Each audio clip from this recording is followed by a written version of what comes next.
Om Sadashiva Samarambam Shankaracharya Madhyamam Asmadacharya Paryantam Vande Guru Param. Ok, Namastê, bem-vindo a todos. Nós estamos vendo, né, essa parte final dessa lista, né, de yajanas, né, apresentadas pelo Krishna Guru, no qual se falou no final sobre a dieta, né? Nós devemos também fazer um esforço, né, de disciplina a respeito daquilo que a gente come e lembrar que todos os elementos são criações, né, são manifestações do Criador e que eles precisam ser venerados também, né, apreciados, né, de um modo reverencial, de gratitude, etc., né, porque tudo é uma expressão do Criador. Então, nós vimos que o Deus Varuna, que é o Deus, a divindade que preside as águas, né? Ele está à disposição nossa sempre que nós tomamos banhos, e o Marcelo nos disse que, suponho, ele tenha tomado banho, não, ontem à tarde, depois da aula, aí ele aproveitou para raspar a cabeça assim, né? Ele deve estar livre de todas as poeiras e impurezas mentais, né, energéticas, emocionais, psicológicas, deve estar limpinho, né? Então, o banho também pode ser visto, né, como um ato de apreciação, de devoção, né, e gratidão por manifesto, né, como os elementos, né? Então, tudo, nós podemos desenvolver aquilo que, né, depois dessa exposição, nós chegamos à conclusão, né, de que é uma atitude de reverência, de apreciação, de amor, né, de gratidão para com o milagre da vida e a oportunidade que ela representa, muito embora a vida não seja fácil, como nós sabemos, né? A nossa natureza, né, daquela natureza animalesca, né, que vem do reino animal. Nós somos animais, fundamentalmente, com potencial de divindade, né, da nossa real natureza, né, mas ainda assim com muitos instintos, né, animais que são subconscientes, inconscientes, né. Então esse é o processo da vida, não é sempre fácil e a gente vai desenvolvendo esse processo de purificação, né, através desta atitude, né, que inclui o Criador, né, no nosso dia a dia de experiência mesmo, de interação com o campo. A gente vai incluindo, né, lembrando que tudo isso é o Criador, né? Então, a gente pode até fazer um parênteses para falar um pouco daquela questão que a Marinéia apresentou no final da aula de ontem, né, falando sobre, né, esta atitude de ver Ishvara em tudo, ver o Criador em tudo, né, ver, e depois ver a totalidade do manifesto como a totalidade de Ishvara, né? Então, tudo isso é parte deste processo devocional. A devoção é fundamental neste processo, como nós sabemos, né, de ver o Criador em tudo e todos, né? E sermos gratos por tudo isso. Então, esta devoção, como a Marinette dizia, né, não importa você ver o Ishvara manifesto como cada configuração, como cada nome e forma, né, namarupas, nomes, cores e formas, cada objeto, cada situação, cada circunstância, tudo isso simplesmente é a manifestação de Ishvara. E a gente vê fisicamente, né, como os nomes e as formas, os namarupas, as cores e as formas, melhor dizendo, né? Então, a gente vê Ishvara manifesto, né, como os nomes, cores e formas, compreender Ishvara, né, manifesto como forma, né, uma forma. Qual é a forma? O universo manifesto. Então, nós estávamos falando sobre reconhecer o Criador, Ishvara, nas formas, né? Então, isso é o quê? É Karma Yoga. Então, a Marinéia dizia, eu vejo em todas as configurações, eu vejo Ishvara, né? E eu vejo como a totalidade também, né? A totalidade. Então, a Marinéia perguntava, mas ver como a totalidade é Jnana Yoga ou Karma Yoga? Não é? E ela mesma respondeu, isso deve ser Karma Yoga, porque é ver, né, e ser devoto, a devoção para com Ishvara é manifesto em forma, né? Em Namarupa, né? Em manifestação, ainda um produto de Maya, né? Maya Ishvara produzindo essa ordem aparente, né? Na qual a gente vê os nomes, as cores e as formas, né? Então, isso ainda é, mesmo que a gente veja a totalidade, Ishvara, o que é Ishvara? Eu vejo através das formas. Mas como assim? É o universo. Eu não consigo ver, mas eu consigo inferir que existe um universo, e o universo é a totalidade da manifestação das energias que se desdobram para configurar os elementos básicos, sutis, primários, e assim por diante.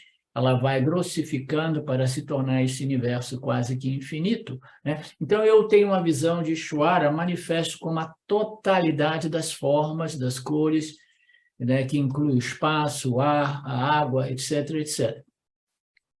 Então, é uma visão do todo, né, do todo, mas é um todo com partes, ainda assim é uma visão de Ishvara manifesta. Aí uma visão, Mariné, ainda mais profunda, é a visão de Ishvara sem formas, né, mas como pura inteligência suprema, conhecimento supremo, puro Sattva Guna. Essa é uma visão ainda mais profunda, embora seja uma visão dentro do âmbito de Mithya, mas é o aspecto mais sutil do Criador e sua criação, é o que? A inteligência que contém a criação do universo, né? A manifestação do universo. Então, é uma perspectiva ainda mais sutil, mais profunda, que requer uma visão, né? Uma visão ainda mais sutilizada, né?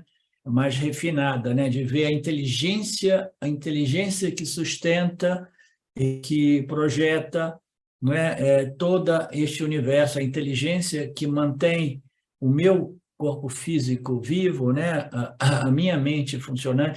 Então, você vê essa inteligência, né? Esse universo que foi projetado, desenhado inteligentemente e sustentado através desta inteligência suprema, né, que a gente não tem nenhuma ideia, né, capaz de conceptualizar como pode ser uma inteligência conter toda essa sabedoria, né? Então, esta é uma perspectiva, uma visão do Criador ainda mais sutil. Agora, quando a gente, além da compreensão de que tudo somente é a inteligência, né, do Criador, puro conhecimento, né? A gente está elevando, a gente está colocando o conhecimento, a causa inteligente, a causa eficiente, o universo é pura inteligência, puro conhecimento supremo. Então, a gente está levando tudo na sua causa mais fundamental, que é a causa inteligente, que é a causa conhecimento puro, né? Então, é uma coisa difícil da gente, né, realmente elaborar em palavras, mas existe uma causa eficiente, existe uma causa energética e existe uma causa material, né? E aí a gente desdobra isso em Sattvaguna, a causa inteligente, Rajoguna, a causa energética, e Tamoguna, a causa material. Então, a gente foi, como se diz, tracing back, rastreando a causa, a sua causa mais fundamental, que é a causa inteligente, né? Agora, o que existe por trás de Ishvara? O que existe por trás de Ishvara é Brahman. E Brahman é a causa, sem causa, de todo o universo, porque nada causou o Brahman, porque a linha do trem termina em Brahman. Quando a gente começa a retroceder, a gente chega no final em Brahman, porque ele é a causa do universo e nada causou o Brahman. Ele é autocontido, self-contained, entendeu? É a fonte de existência e de consciência e de inteligência que propicia esta projeção aparente. Então, a devoção mais sutil, mais profunda, é a devoção ao Brahman, ao Ishvara, sem forma, que é Satitananda, consciência e existência. É a devoção mais profunda, né?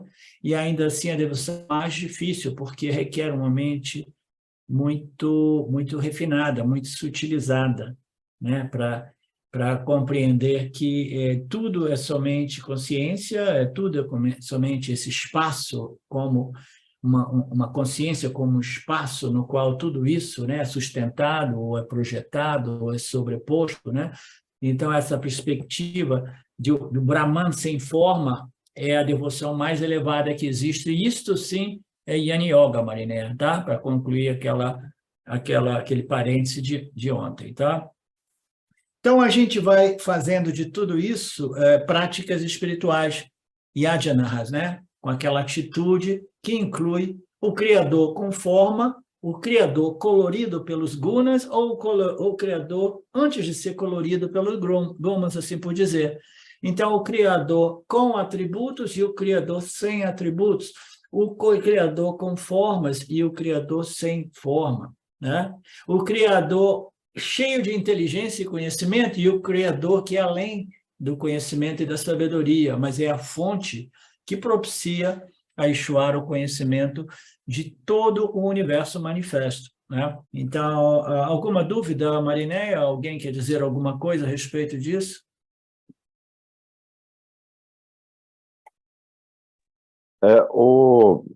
Dentro dessa... Para a gente é um pouco difícil, né, compreender na verdade, seria uma aceitação, né, também, né, dos pares de opostos, né, que a gente vive no mundo, né, e aceitar que para a mídia existir, né, a gente necessariamente precisa do bom e do mal, né? Então, é saber conviver com essas duas energias, né, do Criador, né, igual você estava comentando aí, que tudo vem dessa inteligência, né, inclusive a capacidade do mal, né? Eu acho Exatamente. bem... Então, esse já é um outro tema, um outro assunto, a gente pode abordar, porque o resto deste arquivo é uma repetição, mais ou menos, de quase tudo que a gente já viu. Então, isso é um outro tema que a gente pode, né, comentar um pouco agora, né? É que este Criador, esta inteligência suprema, né, é um sistema, né, que propicia a alguns seres vivos, mas organismos biológicos, não organismos sintéticos, né, da inteligência artificial, essas coisas que se falam de Jesus, organismos realmente, né, biológicos, orgânicos, criações de Deus, né, que desenvolveram a complexidade para produzir a mente humana como nós a conhecemos neste planeta. Então, é uma consciência humana que reflete a consciência original, é uma pequena reflexo dessa luz original, né? Então, esta consciência humana é o nosso livre-arbítrio, Felipe, é a capacidade que nós temos de escolher, né? E como nós sabemos, as escolhas mais fundamentais, elas ocorrem quando nós começamos a escolher segundo o Dharma e o Adharma, né? Segundo o que é justo e é injusto, segundo o que é verdade e o que é mentira, né?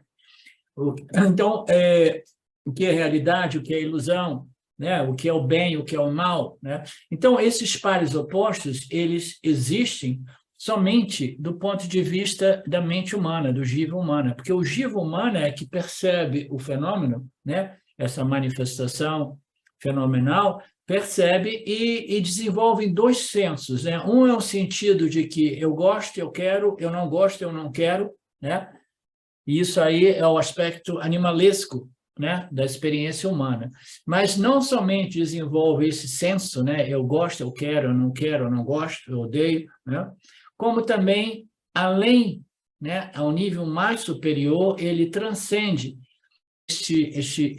esta discriminação entre o que eu gosto e o que eu não gosto e começa a ver o mundo como isso é justo ou é injusto, isso é dármico ou adármico, isso é em harmonia com as leis e princípios que regem o campo dármico ou não, né? Então, tudo isso, Felipe, é parte da escola chamada a vida, que serve principalmente, ela culmina no oferecer esta possibilidade de aprendizagem aos seres mais evoluídos intelectualmente, que no caso do nosso planeta são os seres humanos, né? Então, os seres humanos, eles interagem com o campo, né? E ele se dá conta que existem os polos, os pares opostos em tudo, né? Em tudo, né? Porque é uma coisa, ela existe em relação ao outro, entendeu? O alto só existe em relação ao baixo. Você diminui, você exclui o baixo, não existe o alto. Todos os pares opostos existem, é um fenômeno mental, psicológico, subjetivo, existem dependendo um do outro, tá? Então, o bem depende do mal, o mal depende do bem. Então, a questão é, então, se tudo isso é uma projeção de Ishvara, não é bem assim, tá? Ishvara projeta o universo e esse universo é sustentado por essas leis e princípios cósmicos, né, que nós denominamos como Dharma, aquilo que harmoniza, né, harmoniza todo o universo de modo equilibrado, né, equilibrado, tá? Embora animalescamente no mundo animal é vida se alimentando de vida e tudo isso parece servir um propósito, um sentido, entendeu? É parte da vida, né? É vida fornecendo vida a outros seres, né?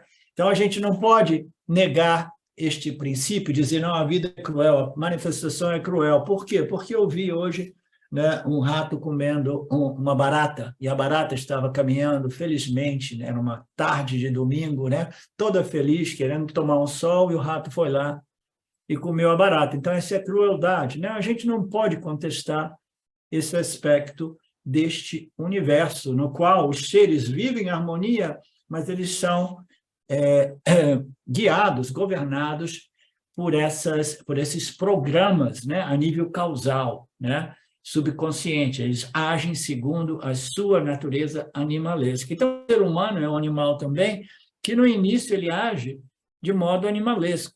Aí depois ele vai desenvolvendo, inevitavelmente, para gostos e desgostos, quereres e não quereres, né? E mais tarde ele vai começar, ok, eu tenho que transcender o meu gosto e desgosto e começar a observar o que é justo e o que é injusto, o que é do bem e o que é do mal, né? O que é certo e o que é errado. Nos dias de hoje, as pessoas querem cancelar os pares opostos, dizendo que está tudo bem, vale tudo, não existe o bem e o mal. Eu ouço isso de vez em quando, né? Não existe o bem e o mal. Existe, sim, existe dentro do âmbito da experiência humana, é um consenso desenvolvido pelos seres humanos que compreenderam um pouco estas leis cósmicas que nós chamamos de Dharma, que mantém o universo em equilíbrio, em harmonia. Entendeu? Então, a gente vai observando tudo isso, vai ser, tá? Então, existe sim o certo e o errado, existe o bem e o mal, existe a verdade relativa e a mentira, o engano relativo, né? Existe a justiça e a injustiça, né? Então, existem as pessoas boas e as pessoas más, né? E existe, né, uma necessidade, dentro do âmbito do nosso crescimento, de nos adequarmos a essas leis que regem o campo, né? Se nós quisermos crescer, o Karma Yoga é aquele que observa o Dharma. O Dharma são essas leis e princípios que harmonizam essa manifestação de modo que todos os seres possam viver numa determinada harmonia. Somente o animal humano é capaz de quebrar essa harmonia ao ponto, né, de se autodestruir, muitas vezes, do que parece, né? Civilizações que apareceram e desapareceram, né? Então, por quê? Porque a gente vai crescendo tecnologicamente e a gente vai, né, como se diz, definhando, né? Eu acho que tem a palavra definhando, atrofiando espiritualmente, né? Se alontanando, nos alontanando cada vez mais, né, do Criador, né? Então, tudo isso existe e é parte do Jiva, que é co-criador do universo, né? Observando essas leis e tentando viver, uma vez a pessoa, o indivíduo, se torne um ser religioso, espiritual, ele está começando a observar o Dharma. Então, a sua questão é que tudo isso é difícil, né? Você procurou dizer que os pares opostos estão ali e existe tanta maldade, existe também algumas bondades, existe, né, a justiça, existe a injustiça, sim. Essa é a lei de Mithya, entendeu? É vivermos experimentando esses pares opostos até que a gente transcenda, né, as nossas reações, né, a respeito desses pares opostos, né, desenvolvendo essa tal equanimidade em relação ao bem e o mal, à justiça e à injustiça. Mas, ainda assim, isso não isenta o Jiva de observar o Dharma e, se possível, proteger o Dharma, porque essa estrutura, o campo, se ele se perde, né, se ele perde a sua harmonia, sua estrutura dármica, né, ele já não serve o propósito que é a escola que nos permite crescer, desenvolver, né, e obter o autoconhecimento, né, crescer espiritualmente. A elevação espiritual depende de um campo no qual as circunstâncias favoráveis a esta investigação da real natureza do ser, da natureza de Deus. O Dharma precisa estar protegido. Isso é dito de novo, nas nossos textos, a importância de proteger e preservar e restaurar o Dharma. Nós estamos vendo somente sobre isso e outros temas, é como proteger o Dharma, né? Então, eu não lembro bem qual foi o intento da sua colocação, né? Se você quiser... Não, basicamente é isso, né? E que em Mithya, né? Então, a própria Ishvara fornece a inteligência, né, dos pares dos opostos e que o mal, né, vamos dizer assim, o mal negativo, ele é uma possibilidade, né, faz parte dessa inteligência de Ishvara, né? Então, para equilibrar o campo, né, vamos dizer assim, né? Na verdade, pela própria forma como é que Mithya é, né? Então, a gente teria que compreender melhor o que significa o mal, né? O mal, ele é associado à ignorância, e essa ignorância é a ignorância espiritual, porque existem muitas pessoas do mal que têm muito conhecimento científico, né, e tecnológico. Então, a total ignorância espiritual é a causa fundamental do mal. Do mal é o quê? É uma vida governada por desejos, né, egocentrados, sem levar em consideração os outros seres, o meio ambiente, no qual eu quero mais e mais para mim, eu e meu, eu e meu, eu e meu. Então, isso aí é resultado de uma ignorância espiritual monstruosa, né? Então, o mal existe devido ao nosso livre-arbítrio mal exercitado, entendeu? Nós temos o poder de escolher. Você já deve ter ouvido eu ter dito que o exercício do livre-arbítrio mais fundamental que existe é o livre-arbítrio de harmonizar a sua vida com o Dharma, de escolher sacrificar os seus desejos autocentrados no altar do Dharma. Então, ali o humano começa realmente a ser exercido devidamente. Caso contrário, é simplesmente vássanas fundadas nos quereres e não quereres, né? Compulsivamente me forçando, né? Me governando, né? Em grandes partes, né? Me compelindo a violar essa estrutura do Dharma, essa harmonia do campo, né? Então, esta ignorância espiritual é que causa a violação dessas leis, entendeu? Mas Ishvara, ele vendo a situação que os jivas estão lá meio perdidos, sem nenhuma possibilidade de viver em harmonia com os outros seres e o meio ambiente, as escrituras, né? As pessoas que não acreditam nas escrituras reveladas, as pessoas não estão perdidas, né? No momento que você compreende que as escrituras elas foram reveladas para o Jiva, não foram originadas do Jiva, foram reveladas para nós para nos dar a possibilidade de compreender, né, este fato mais fundamental da experiência humana, que é o exercício de escolha em harmonia com as leis e princípios que regem o campo, porque senão eu vou estar sempre em conflito com o campo, né? O campo vai deteriorando, e você vê, imagina a situação lá no Médio Oriente, né, naquela guerra que está lá, né? Imagina as pessoas, as poucas pessoas que restaram lá, né? Quase todo mundo deixou, né? E as crianças, muita gente faleceu, morreu, não tem quase mais nada lá. Imagina você viver naquele ambiente e ainda assim você tentar fazer o seu trabalho de elevação espiritual. O Dharma foi destruído, o tecido do Dharma foi destruído, é violação total, né? Então, o mundo, ele precisa do Dharma para que ele possa servir o seu propósito, né? Que é a elevação espiritual dos Jiva Atmas, né? Então, é essa ignorância fundamental, a ignorância a respeito do Dharma e do Adharma, que ela é embutida até que Ishvara diz, ok, mas nada está perdido. Por quê? Porque eu estou revelando as escrituras do Dharma, né, para os meus jivas, para aqueles que começam a transcender, né, o exercício de escolhas somente, puramente fundados nos seus quereres e não quereres. Então, as pessoas que começam a crescer espiritualmente, elas naturalmente elas vão encontrar as escrituras do Karma e do Dharma, né? E aí começa a exercer esta capacidade intelectual, né, do ponto de vista do conhecimento revelado, ao invés da ignorância humana. Né? A ignorância humana é o quê? Eu quero o que eu quero, quando eu quero, né? Do modo que eu quero, e se alguém obstaculizar o meu desejo, né, eu me torno muito violento. Né?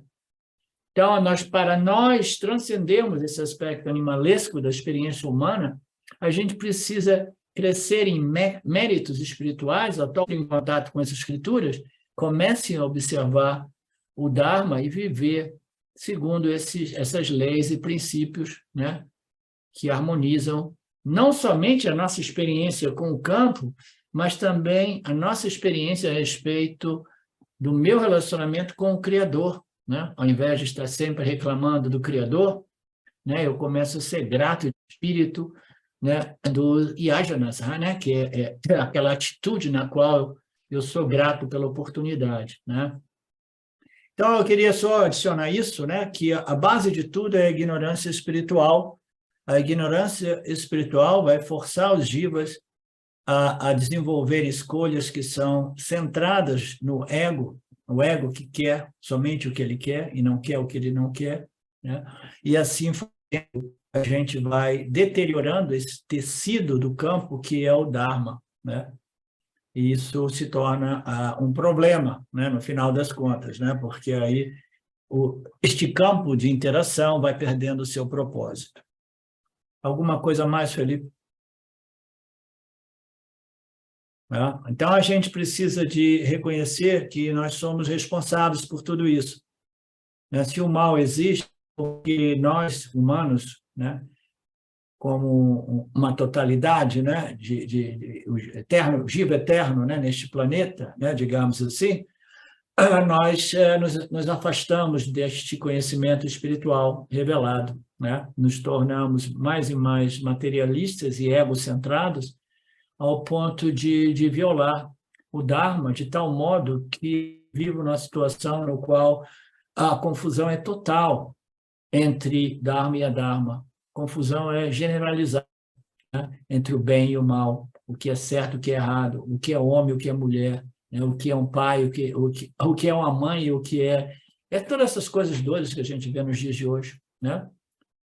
Então, é isso. Então, vamos dar continuidade aqui, a menos que alguém queira dizer alguma coisa.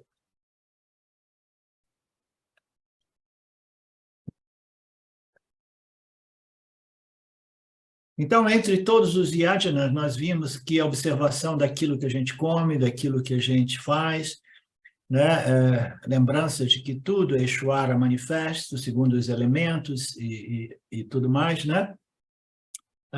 E aí aqui o Swami Paramarthananda, ele diz que, embora a maioria das pessoas não se lembrem, né, de fazer uma oração antes do café da manhã, de lembrar e agradecer ao Senhor, né? Porque quando a gente agradece, a gente está fazendo um ato, né? Um ato mental e espiritual, né? De dizer, eu agradeço, né, esta oportunidade de tomar esse café da manhã, eu sei que tudo depende de você, né? Então, cada momento da vida, a gente precisa de recebê-la, abraçá-la como praçada, como um presente, uma oportunidade. O almoço se torna uma praçada, o café com leite se torna uma praçada, né? Então, tudo é um presente do Lorde, né? Então, este reconhecimento de momento a momento é a atitude do indivíduo religioso espiritual. Se a pessoa vai recebendo, recebendo, sem jamais agradecer. Você conhece aquelas pessoas que vêm na sua casa, aí você recebe bem, você oferece tudo com maior generosidade, isso e aquilo, hein, Felipe? E no final, não recebe nem mesmo um obrigado, né? Por exemplo. Não que a gente faça as coisas para obter o obrigado, né? Mas quando você vê que as pessoas não dizem nem mesmo um obrigado, né? Quer queiramos ou não, a gente fica meio assim, né? Meio magoado, né? Pô, eu fiz tanta coisa assim, nem mesmo um obrigado, eu não vou fazer mais nada por ele, não. Não vou fazer mais nada por ela, não. Não é? Porque é parte do Dharma você dar e receber. Receber com gratidão e dar com devoção, porque você sabe que você está dando para Ishvara, no final das contas, né? Então, se a gente não tem mais essa atitude, é porque nós nos afastamos deste conhecimento religioso espiritual a respeito do Criador, né?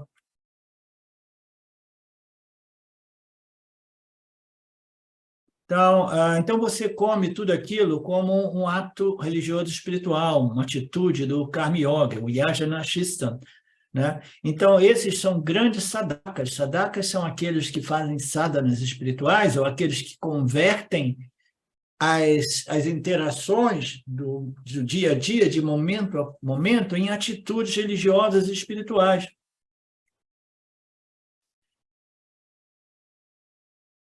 Então, eles são chamados de um Amartan. Amartan significa néctar, né?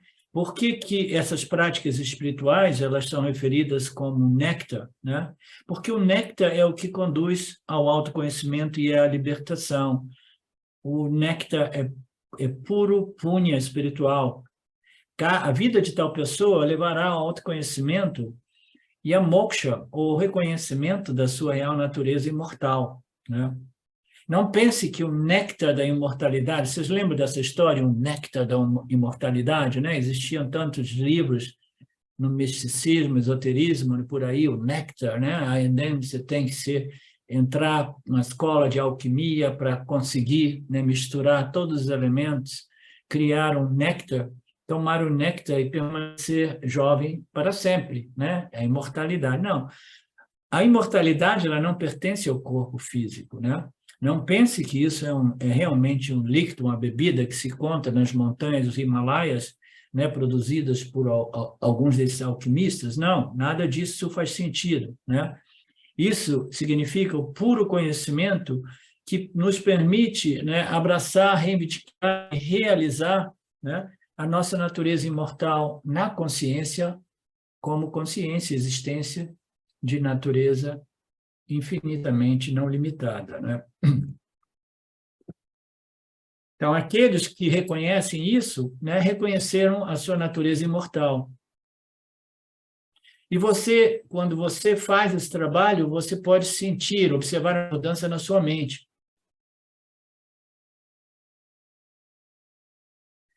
Apenas tente uma vida desregrada por alguns dias, né? Experimente esta vida regrada, disciplinada por alguns dias. Você vai ver o efeito que vai dar na sua mente, né? A gente pode observar isso em coisas simples, né? Ah, não, eu fui viajar, fiz uma semana e aí eu saí da minha dieta, eu comecei a comer um monte de coisa que eu não como, beber coisas que eu não devia, e aí quando eu vi, o meu estado mental se modificou, emocionalmente eu fiquei mais assim ou mais assado, né? A gente vê o resultado. Aí a gente volta e fala assim, não, agora eu vou viver a minha vida disciplinada, observando as minhas ações, o que eu como, né? O que eu faço. Aí a gente vê, né, uma vida disciplinada, regulada, né? Sempre com esse espírito, né, religioso, espiritual, você vai ver a diferença, o impacto que isso tem, né, na sua mente. A mente se torna leve, a mente se torna, né, equilibrada, mais sábia, né? E o que vai acontecer, né? Todos eles definitivamente alcançam o autoconhecimento, Aham Brahmasmi. Todos eles irão alcançar moksha. Quem são esses? São aqueles que governam as suas vidas através desses ensinamentos, convertendo as experiências do dia a dia, né, em atitudes do Karma Yoga, que é o relacionamento entre Jiva-Atma e Ishvara, né, que irá purificar a mente, né, desenvolver a força de vontade, juntamente com a compreensão, de modo que as atitudes e as ações sejam disciplinadas e que o indivíduo seja gradualmente, mas certamente, conduzidos ao conhecimento Aham Brahmasmi. Krishna Guru diz, todos eles irão alcançar esta compreensão. Portanto, eu apresentei 12 práticas espirituais, 12 atitudes reverenciais, devocionais, que são chamadas de ajanas, né? E nós precisamos lembrar que 11 delas se tratam apenas de yajanas, né? Yajanas que envolvem ação e seus resultados, né?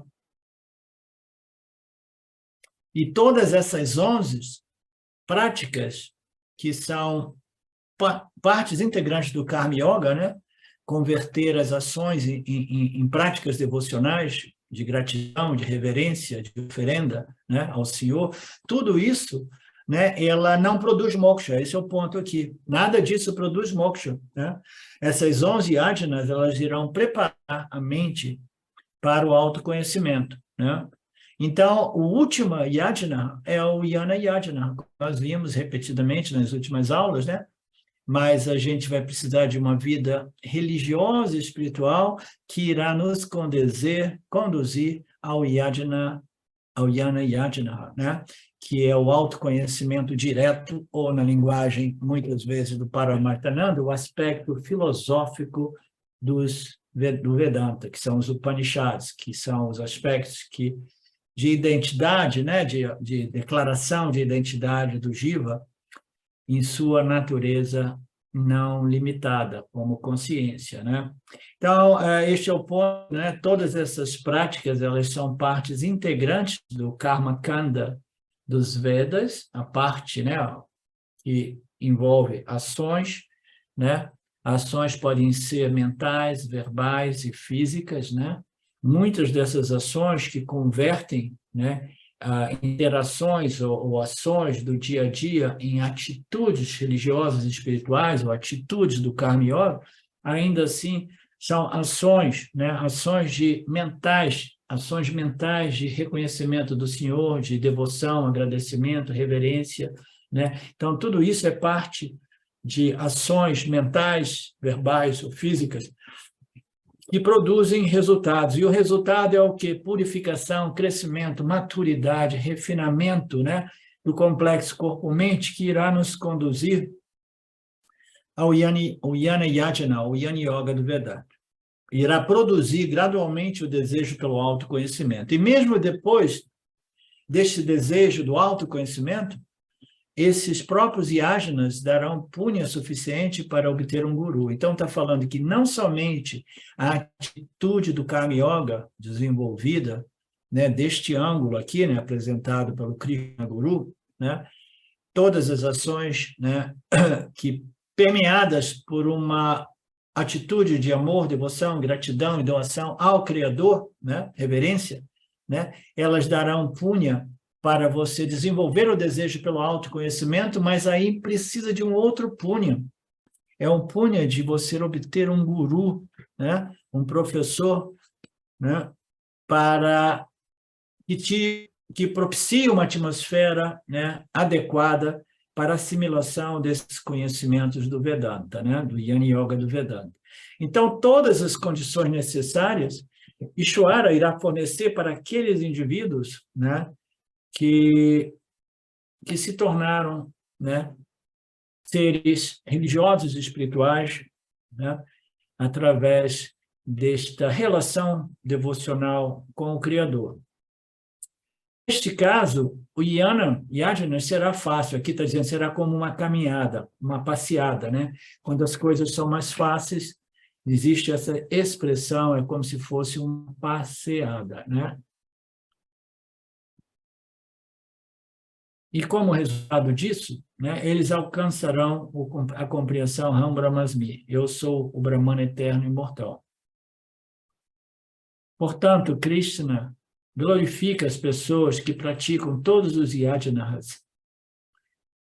Aqui o Swami diz, né, exatamente o que eu estava dizendo aqui.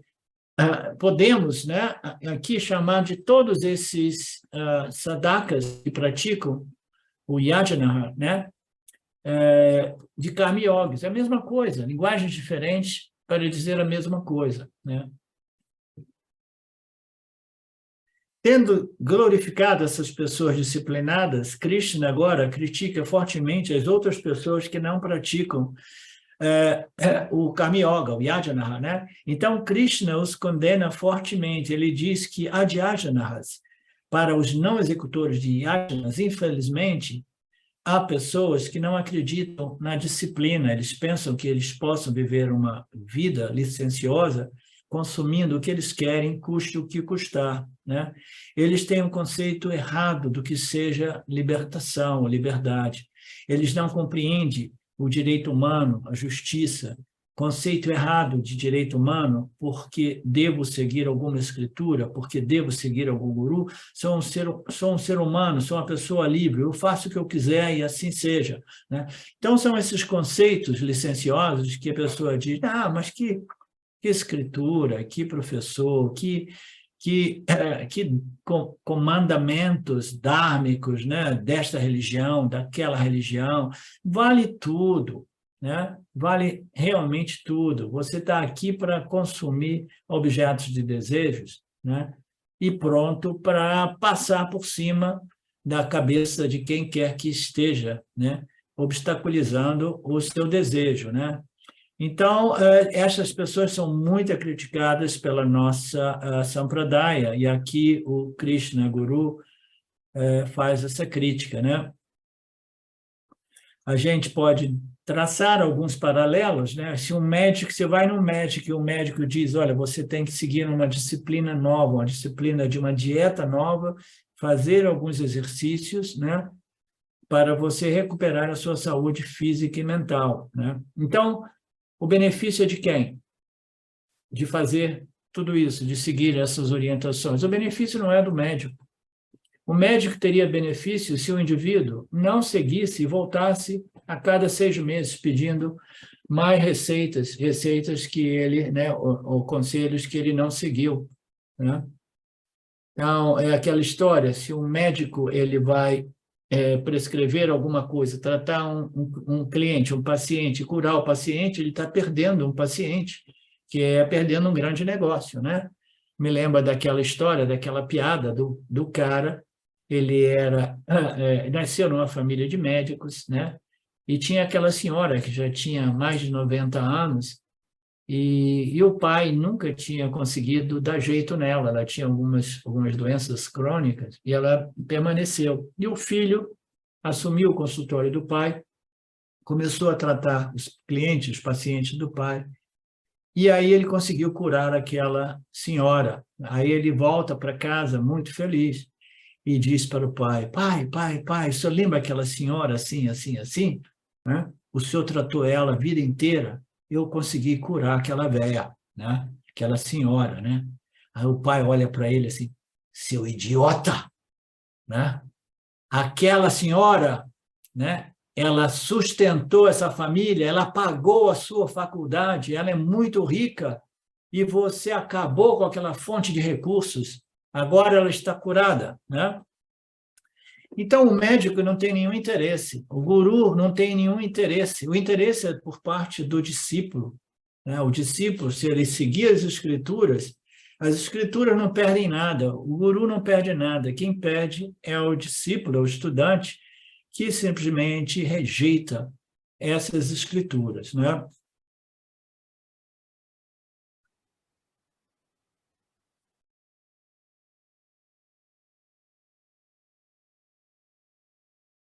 Então, se nós não nos tornamos esses indivíduos, seres, né, espirituais, religiosos, devocionais, que seguem o Karma Yoga e o Jnana Yoga, somente nós temos a perder, né? As escrituras não perdem nada, o Criador não perde nada, o Criador é um facilitador, né? E ele ainda joga o salva-vida, que são as escrituras, para que a gente possa, né, despertar para a real natureza deste universo, a real natureza do eu, e nos libertarmos dessa dor psicológica humana.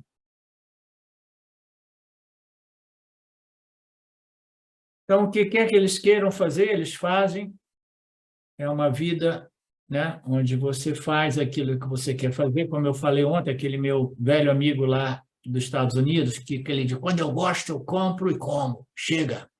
Se é bom, se eu gosto, eu como, né? Com tanto orgulho e vaidade, né? Eu comentei ontem. Aí ele fala aqui uma passagem interessante. Para as pessoas indisciplinadas, né, não existe felicidade nem nesse mundo, nem no outro mundo.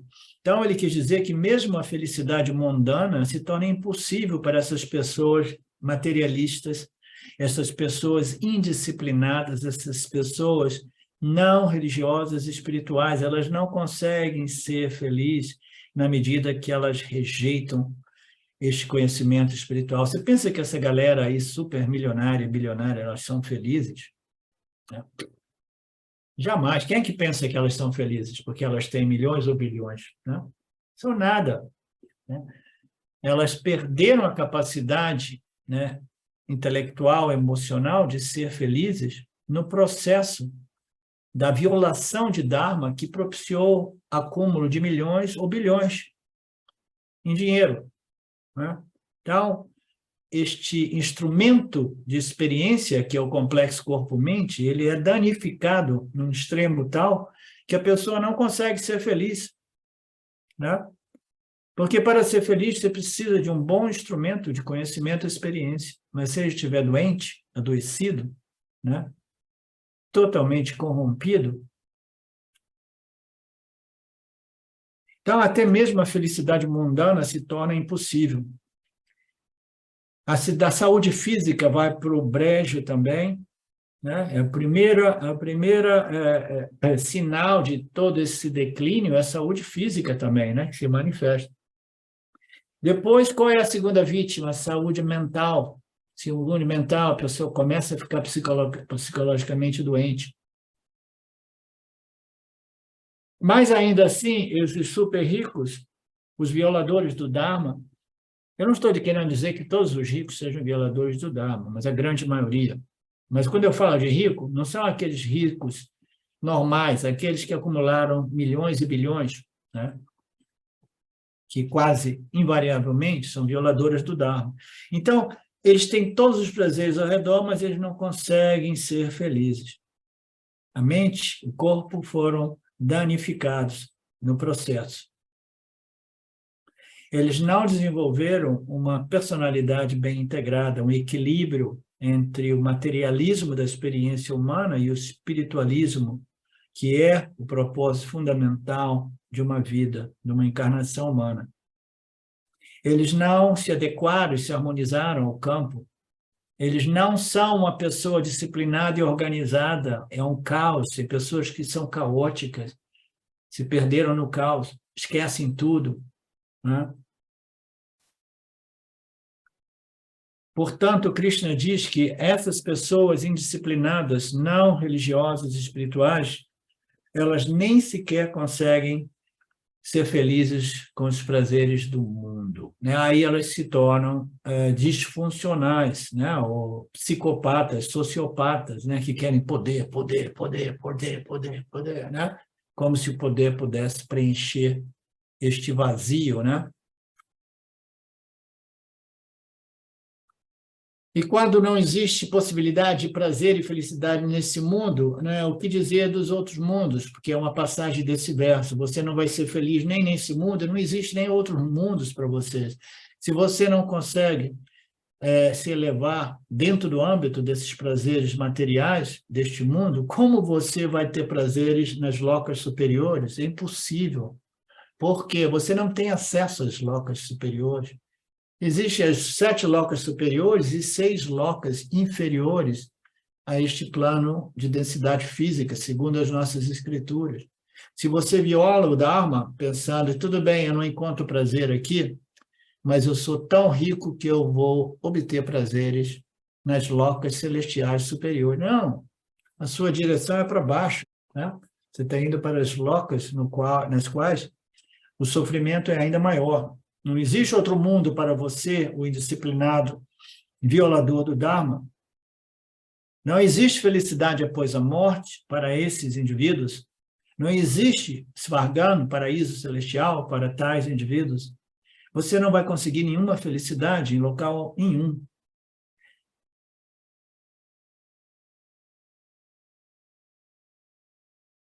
E se ele não for ao Narakam, o inferno, ele será salvo. Então, Ihaloka Sukham, aqui é o mundo da felicidade, não está lá, né?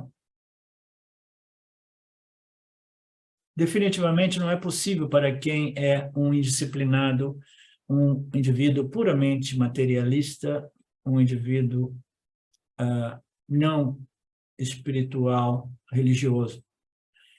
Tais pessoas, elas cometem suicídio espiritual, elas se destruem através da indisciplina e o descontrole, né?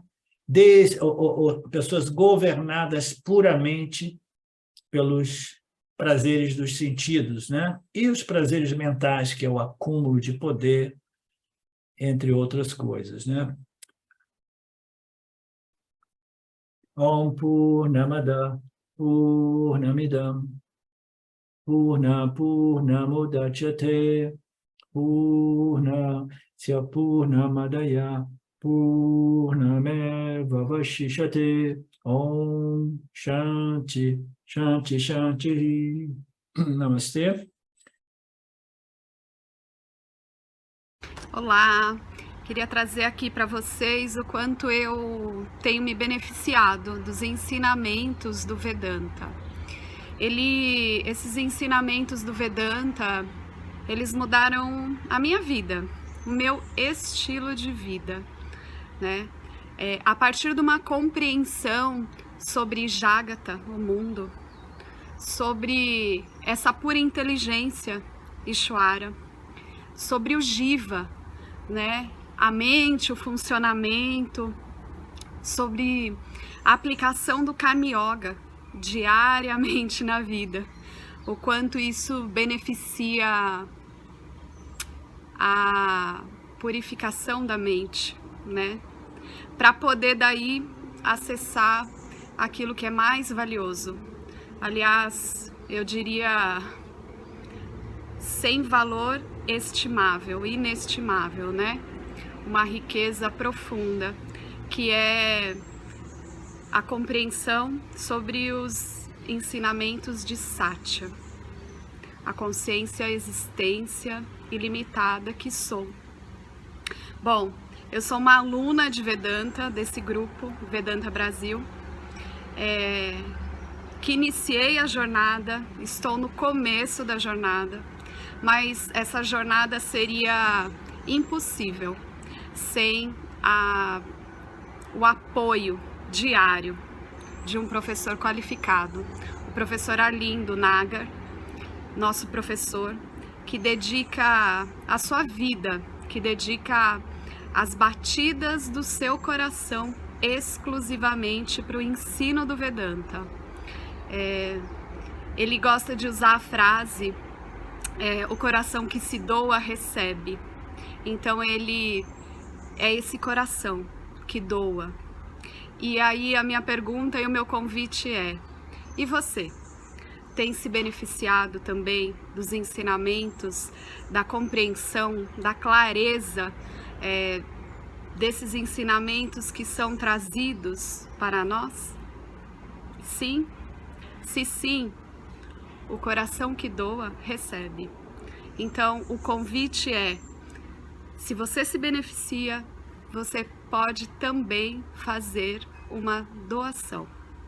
Essa doação, ela é necessária, apropriada, para a manutenção, né, desse ensinamento vivo diariamente para nós. E é um convite para que a gente possa nutrir esse grupo com o dar e o receber. E se você se beneficia, tenho certeza, qualquer valor mensal é suficiente. É o valor que o seu coração sentir, mas é um valor apropriado. Bom, meu recado é esse. Eu agradeço imensamente e não tenho palavras para dizer o que é o Vedanta na minha vida. Só dizer gratidão. Gratidão Ishwara, gratidão professor, gratidão a Sampradaya, gratidão. Obrigada.